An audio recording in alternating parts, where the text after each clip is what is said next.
It's Saturday afternoon in the backyard.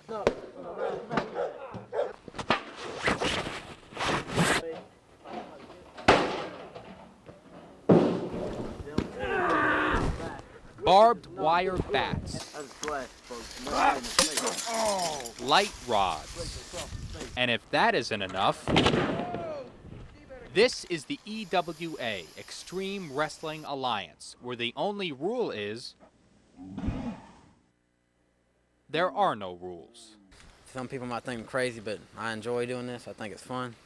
It's backyard wrestling, and it's more common than you might think. Hundreds of similar leagues operate across the country. Internet sites, home videos, it's a nationwide phenomenon, and it's how Dustin Thomas spends his weekends. Wrestling is my life.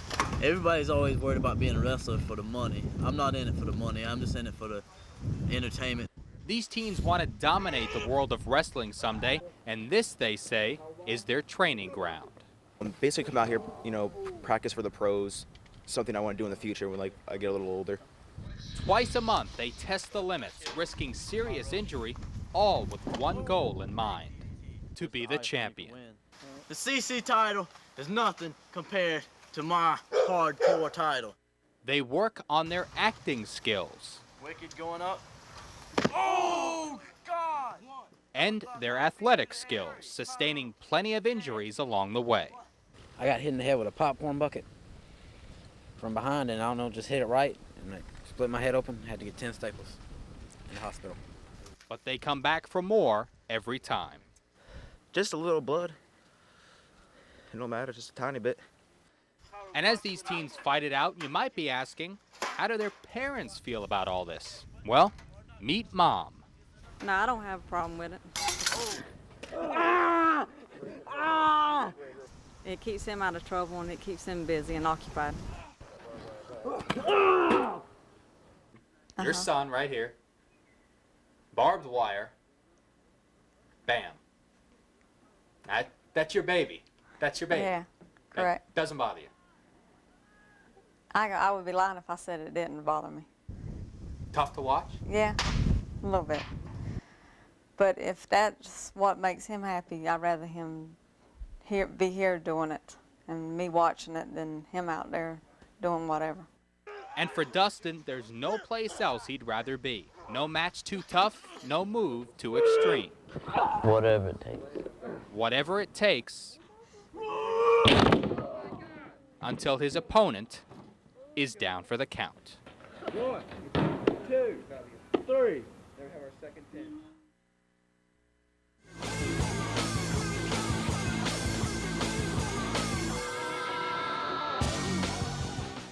The World Wrestling Federation, home to millions of screaming fans.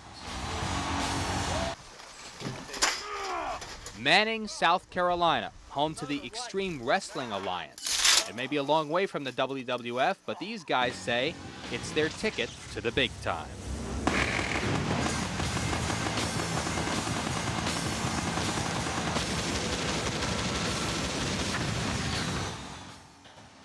Frankly, I think I'm going to make it before anybody else. Because I have the skills and the physique so far to be a professional wrestler. For Dustin Thomas and other teenagers like him, this is where they want to be someday, the world of professional wrestling. But some of the best in the business say backyard wrestling is not the way to get there.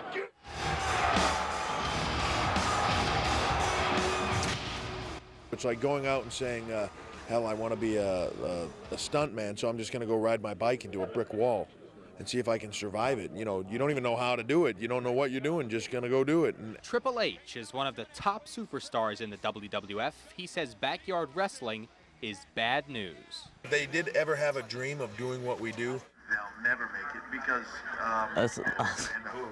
injured. I think that's a lot because we know what we're doing. I mean, we watch it all the time, and we go out there and we practice our moves. Time when Triple H was WWF champion and Jericho actually beat him 1, 2, 3 in the middle of the ring. we don't take unnecessary risks with our body. When you do things like that, you're taking unnecessary risks for your body for no apparent reason. That's real blood. Dr. Lisa Jackal is a clinical psychologist. We showed her our video of the 4 teens. She says based on her observations, these teens are not just facing physical risks, but emotional ones. To me, it seems like they're getting a sense of power or self-esteem from this activity, and I have to wonder why they need this to feel good about themselves or to feel powerful or to get that rush or that high. Dr. Jackal says the extreme behavior sends a strong message, one that's hard to ignore.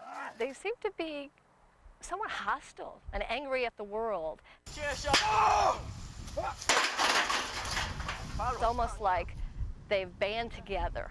You know, kids like this find other kids. But Dr. Jackal says the kids alone should not be held responsible. It's the parents who need to step in.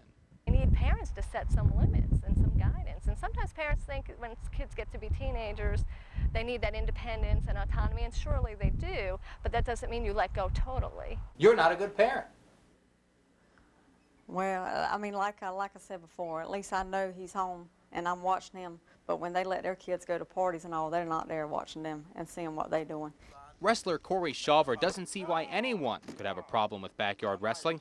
He says it's entertainment, no different than a Hollywood show. They watch movies and they see a lot of blood and violence, and they come out saying, oh, that was a good movie. And then they see kids doing it, they're like, oh my God, there's kids beating each other up. It's like, ooh, wow, who cares?